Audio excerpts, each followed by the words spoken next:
Hi, I'm Derek Muirden. And I'm Aubrey Brissett. Welcome to Rustic Living.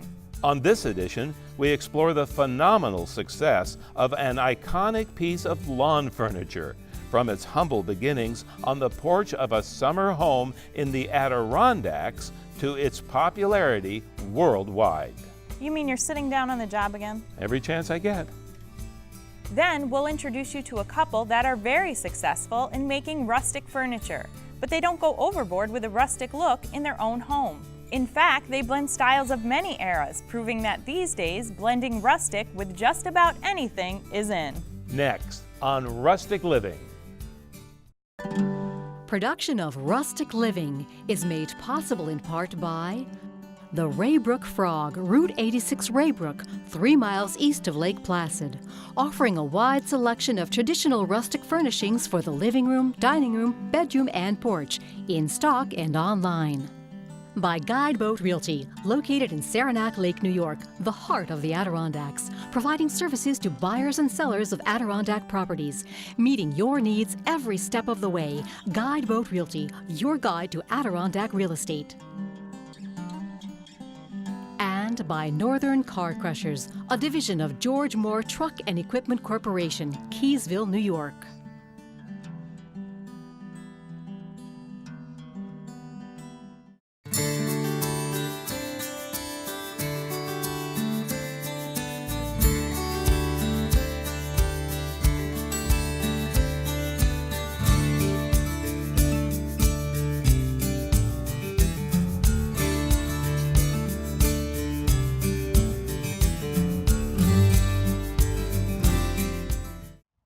Hello and welcome to Westport, New York, on the shores of Lake Champlain, nestled against the eastern slopes of the Adirondack Mountains. You know, from its inception until the coming of the railroad back in 1876, the outside world hadn't heard much about Westport, New York.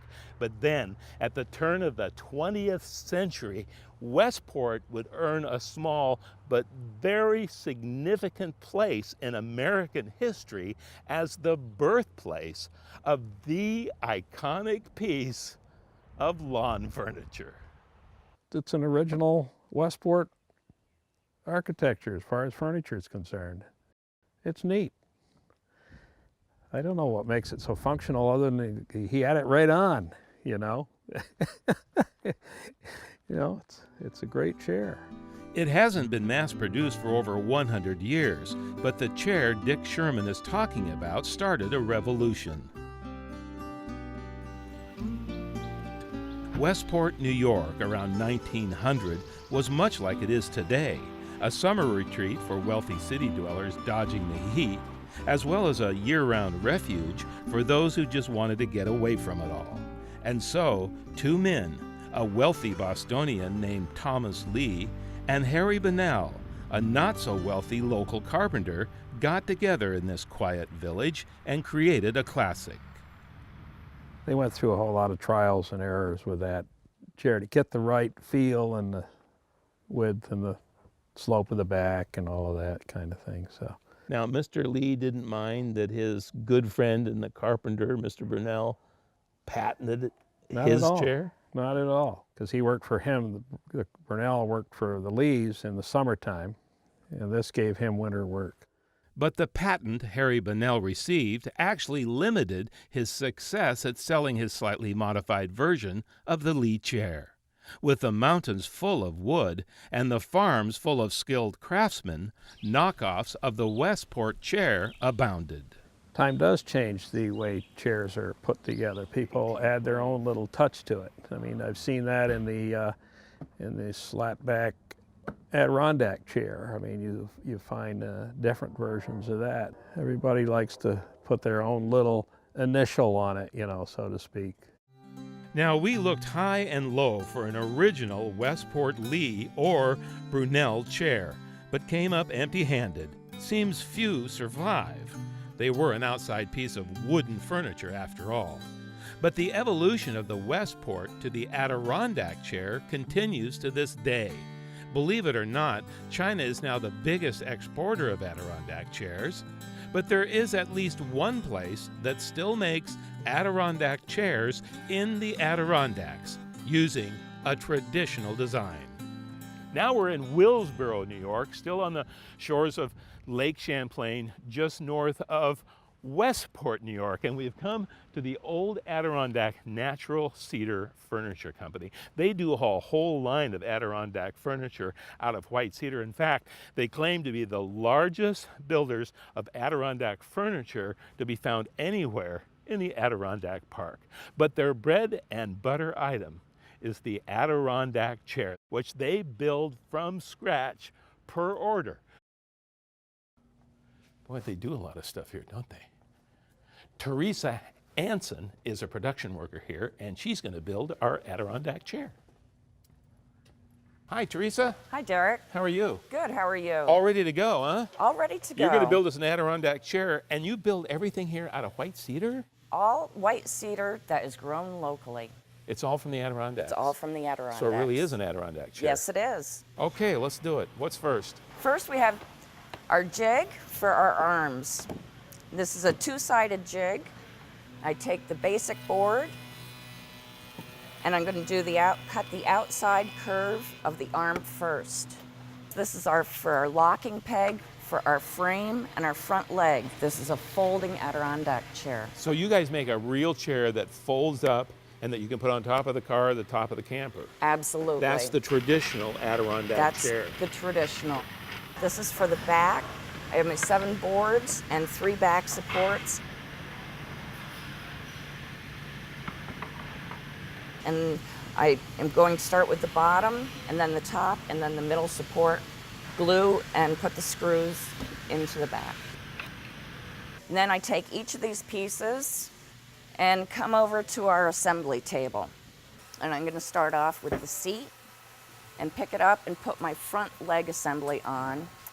So I'm going to put the back on and the arms, and then I fold it up and I put it into the box with the name of the customer and my name, so that if there are any problems with this chair, it can be traced back to me and I can rectify the situation. I mean, to be able to say, I made this chair and it's going to Mr. Miller in Silver City, New Mexico, and someday maybe I'll get to go and see him sitting in it.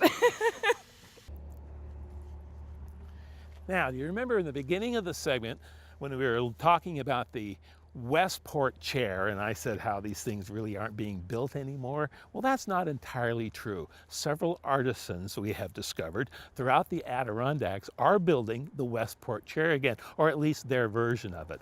One is a guy named Steve Bowers. This is his company right here, Bald Mountain Rustics, in downtown Keene, New York, surrounded by the very high peaks of the Adirondacks. And he has taken the Westport Chair to a whole other rustic level. Let's go in and meet him. Hey, Steve, good morning. Hi, Derek. How you doing? Nice to see you. This is your version of the classic Westport Chair, huh? Yes. When I first moved here, I couldn't find anybody to build them, so I went to the museum, got the plans, and decided to build them myself. That's the Adirondack Museum down at Blue Mountain Lakes. We distress most of them so they look old, and we do it any paint color, whatever people want. I'm working on one in the shop. Would you like to take a look? You are working right now? Sure. Where's your shop? Around the side of the house. Let's go. This is going to be fun. So Steve, tell me, how many chairs do you build in a year? Between 40 and 50. Wow, that sounds like an awful lot to me. That sounds almost like mass produced. Well, it's not really. We do them in sets of 2s. They sell primarily in sets of 2s. Sure. And so we do them 2 at a time. Yeah, and what are the favorite colors? Favorite colors are, number 1 is barn red, and then the second is aqua, believe it or not. Aqua. I'd go with the barn red, I think. Well, I like the barn red. Come on in, Derek. I'll show you what I'm doing. Okay, this is cool. This is very cool. So this is the one I'm working on. Oh, look at this, yeah. Remember the plans I was talking about I bought at the Adirondack Museum? Yeah, oh, these? Well, these are them. And anybody can buy these, right? Anybody can Go buy on it. their website. It gives you the full, all the information you need to make an Westport chair. Okay, now, let me ask you something, though. You took these plans and you modified them, right? Exactly. And that's what I'm looking at here? Exactly. Okay. What I did was we found that the original was a little too tall, so we shortened it a little bit. I then cut a little notch in here for the legs. It makes it more comfortable, especially for short-legged people. I also rounded the back. Why? Well, the original was square and taller, and I just thought it was a little bit clunky looking, so I decided to modernize it. Okay. And I'm looking at this curve. This V looks very severe. Looks very much like the original Westport chair. Is it? The original was 95 degrees, and that's what I built this to. How did you know 95 degrees? Because it was on the plans? It's on the plan, and I've found through the years making a lot of chairs that people feel best sitting at 95 to 105 degrees. It's kind of like the geometry of sitting. You know, so when you're making chairs, you got to make it to where people are comfortable. I've found also that women like to sit more upright and guys like to slouch. So guys probably like closer to 105 degrees, women like 95 degrees. And how many pieces of wood in your chair? My version of the Westport chair is 14 pieces of wood. The original was 13. So what's the 14th piece? It's this face plate. Originally, you basically could look up under the chair, and that's where the cobwebs form. So I do a face plate to hide the cobwebs. Now you have taken this design based on the original Westport chair to a whole other rustic level. Exactly. That geometry of sitting that I was talking about, it became very important, so I just added it to my rustic chairs. Can we take a look at one? Sure, let's go out and take a look at them. Here is the evolution that Steve does. Check this out. Now we're looking at the evolution from the Westport chair to your very own rustic Westport chair. Right, I call this the Dartbrook chair. I was making it, I actually made a group of them for the Dartbrook Lodge in Keene. Made out of cedar. It's all white cedar chair. It has what I call the universal butt groove and lumbar support. Now, not so fast. What's the UBG? Oh, I see. It's kind of a bowl shaped out of here. Exactly. So I carve it to fit the human butt, and then a lot of research there. I did a lot of research on that. And then lumbar here. The lumbar support, it just makes it fit almost like a Birkenstock fits your foot. I usually pick out a couple twigs that make a nice shape, and then I cut out the back to marry to the twigs. I use the same arms. Sometimes I modify them, like this is a modified Westport chair arm, wide enough for a beverage and a sandwich. And I also take twigs and do a fan design down the side. What would I expect to pay for one of these? This style ranges from about $900 to $1,200. Beautiful, gorgeous. Now, another version over here, this is using cedar, and I gotta say, Steve, right off the top, this looks pretty severe to me. Is that comfortable? Believe it or not, it's a lot more comfortable than it looks. It was designed to look a little bit like an Adirondack chair. Yes, it does. If you notice, I use 6 spindles. A lot of people use 7, but I use 6. That way your spine can fit right in the groove. Yeah. So it really has a similar feel to the original Westport chair when you sit in it. People really seem to like it. It's comfortable, and they also like the chisel marks. I leave the chisel marks in, so it has a rough-hewn appearance. Would you stain this? This has been stained, but this one hasn't had a final finish put on it. Okay. If I were to do this for somebody, for the most part, I would put like an outdoor finish, either Australian timber oil, or I'd put something like a spar urethane on it so it could hold up outside. Well, Steve Bowers, Bald Mountain Rustics, I want to thank you so much for the evolution of the Westport chair. This has been absolutely fascinating. Well, thanks a lot. Thanks for coming by. It was fun. Now, we had planned to end this piece with our visit to Steve, but then I got a tip which soon sent me prowling the streets of Essex, New York, a small village just a few miles north of Westport. And then I spotted it, through the wrought iron fence of a mansion from another time. An authentic Bunnell Westport chair. A full-size one in good condition would sell for about $2,000. But this was a real find, a Kitty Bunnell Westport chair with patent numbers and the copyright year of 1905 stamped on the back, worth about $3,000 today in good condition. And my tipster, who asked to remain anonymous, not only gave us the payoff for our story, but the last line of the story as well. The chair, it seems, was purchased way under value at a yard sale, just a few miles from where it all started. Well, there you have it, the over 100-year evolution of the iconic Adirondack chair. The only question is, will all these different styles of a very classic chair fit in today's home?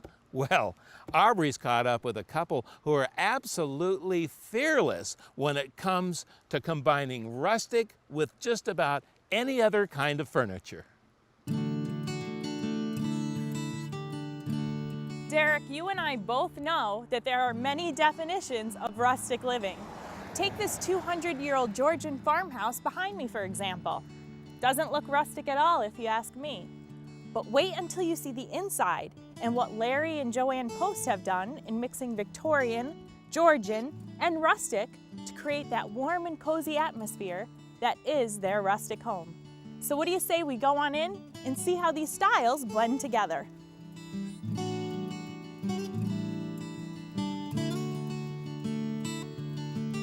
Ah, this must be the bell. Not cute. Well, hello, Joanne. Aubrey, how are you? Good to see you. Very well. Come on in. I'm anxious to see your home. Oh, great. Wow, Joanne, this is beautiful. Thank you. Tell me, when was it built? Well, this house was built around 1800, and it was built by a family named the Biglows that came from England in 1790. They settled in the New Sweden area, and this house was built in the Georgian style. And looking around the entranceway alone, I can see that you've mixed furnishings from different eras. We actually have tried to represent all the different generations that lived in this household over the past 200 years. Come on into the living room, Aubrey. I'll show you what I mean by a little bit of mix and matching. These French doors are beautiful. Thank you. What a perfect example of mixing and matching. Thank Tell me about you. this fireplace and all the decor. Well, actually, when we first moved to the house was gutted. Someone was going to turn it into a restaurant, and they took out the mantles and much of the moldings. Wow. So we had to replace them, and this mantle actually came from Savannah, Georgia. It's beautiful. Thanks. And traditional Victorian I'm seeing in here. You have the rustic pieces. What about the painting? The painting is mine. You painted that? Yeah.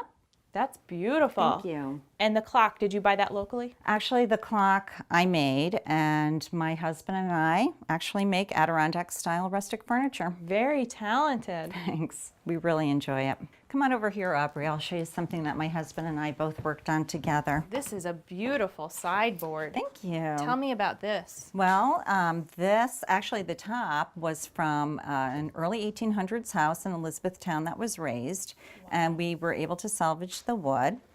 The pulls are deer antler sheds, and we used white bark and reversed white bark and twigging, and I did the oil painting of the trout. It's so nice that you and your husband work together on these. Is he home? Can we meet him? He is. He's actually in his study, I think. Come on, let's go find All right, him. let's surprise him. Oh, Aubrey, before we go meet Larry, let's go see the dining room and the kitchen, because they're also pretty good examples of some eclectic mix and match. This is our dining room. I can tell that is one of your pieces. It is. This is our dining room sideboard, and the top was made from an old silo that came out of a farm in the Adirondacks. Wow, that must have taken a long time. There was a lot of sanding and polishing down to get it in this condition. And the bronze in the piece was made by my cousin, Evelyn Davis. We try to incorporate some Adirondack bronzes. So it's all in the family. It really is. And is this magnetic? That is. Yeah. You don't see that all the time on rustic pieces. No, but it does add a little bit of modern convenience, as well as the drawer slides. Allows the drawer to be pulled out all the way without falling out, and you can really access it quite easily. We have some other furniture in this room that really is not considered rustic, but I feel as if it goes pretty well together. It does. It's functional and pretty. This is a china cupboard. It was probably from the early 1900s. This is an antique. Yeah. So it's true. You don't have to have all rustic pieces in one room for it to work. No. As a matter of fact, some people might feel as if too much rustic is overwhelming. And this way it kind of makes each rustic piece seem special. This is a gorgeous country style kitchen, Joanne. Thanks, Aubrey. This kitchen was added on in the late 1800s. And originally when the house was built 200 years ago, there wouldn't have been a kitchen. The kitchen would have been an outbuilding on the outside. But these ceilings certainly do look old. Yeah, these ceilings are old. They came from a barn on the property, and it gives the kitchen a nice rustic feeling. It absolutely does. Are these cabinets old as well? The cabinets are not old. Larry made them, but he made them to look old so that they fit in with the kitchen. They're lovely. Thank you. But you know my favorite part of your kitchen? What's that? Is your sink. And the sink is pretty special to us as well. This was at one time a working dairy farm, and the sink was used to clean the big dairy buckets, the milk buckets, because they were so tall. The sink had to be deep, and we salvaged that sink from one of the buildings off the barn and brought it in here. And it works perfectly. It does. We love it. So can we go meet Larry now? We certainly can. Should we take him a piece of pie? Well, as you can see, he's already been in it. I'm coming back for that later. Come on into the den, Aubrey. I think Larry's in there working on some furniture plans. Ooh. Hi, Larry. Aubrey's here, and she wanted to know if she could see your workshop. Oh, great. Hi, Larry. Hi, Aubrey. How are you today? Nice to meet you. I'll leave you two and catch up with you later. Okay, thanks, right. Joanne. You're welcome. This is where I drop my plans for my furniture. Look at that. I see that you're sketching for another piece of furniture. Well, that's a piece I'm working on right now. It's in my shop. You'll see it when we get out there. I was just going over a few of my dimensions. And how nice that you're working on a desk that you made. Yep. In fact, that's the first piece of furniture I ever made. First piece of rustic furniture I ever made. Is it really? Yeah. Can we go take a look at the workshop? Sure, let's go. Okay. Go ahead. Thank you. I recognize this piece. This is what you were sketching when we were in your den. Yep, that's right. This is the piece. This is a piece that's going to be going on the Dartbrook Rustics. This is basically the carcass right now. The carcass is the blank piece of furniture before we apply the bark and the twig work to it. This is called a break front. When it's finished, it's going to be a rustic break front.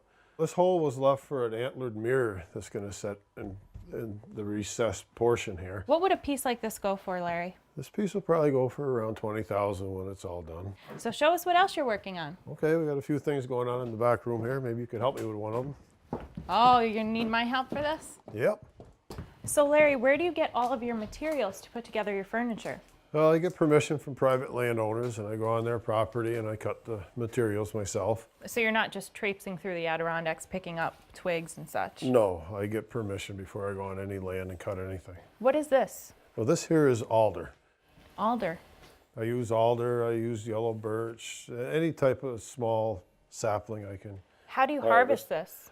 I harvest it all by hand with large pruning shears or a small buck saw. And these eventually get dried in a kiln then? Yep, I put everything in the kiln. That ensures that the moisture is all out of it, and any bugs that may be in there are killed. Great. And this must be a grandfather clock. It is. That's a grandfather clock. It'll be about 8 foot tall. This here is the movement. It's a solid brass movement. It's made in Germany by the Hermel company. It's sitting on the seat board right now, and that sets inside of the top here. I see, so it's gonna slide right in there. Yeah, that'll have 29 fans on it. And after 6 weeks barking, twigging, and building the carcass, and Joanne doing her painting on the dial, we're ready to deliver the finished product to the customer. What is this piece? This is going to be the front to a dishwasher for a rustic kitchen we're working on. What a great thing. There's so many people now looking for some way to hide their stainless steel appliances. Yeah, you won't even know there's a dishwasher behind us when it's in. That's wonderful. This is You're all- missing a couple pieces here. Well, I left a few out. I thought you could help me put them in.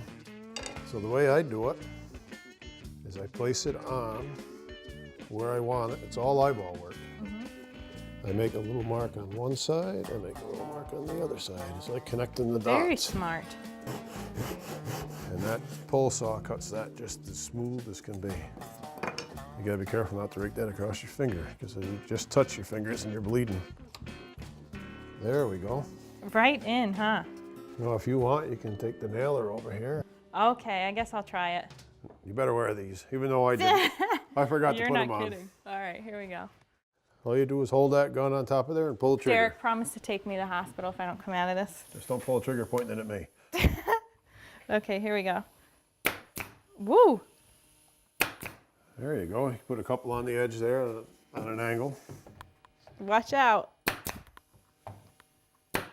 I did it. There, you're a pro. You want a job? Yes. See how you do with the Are you last gonna hire piece. me? That last one fits right in there like a glove. All done? Great. We did it. You're hired. All right. Thank you so much. Oh, thank you. Enjoyed having you here today. We really enjoyed being here.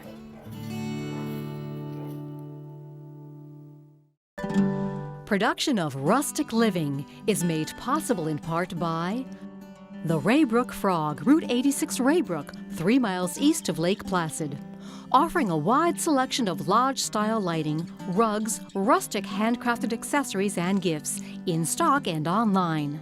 By Guideboat Realty, located in Saranac Lake, New York, the heart of the Adirondacks, providing services to buyers and sellers of Adirondack properties, meeting your needs every step of the way. Guideboat Realty, your guide to Adirondack real estate.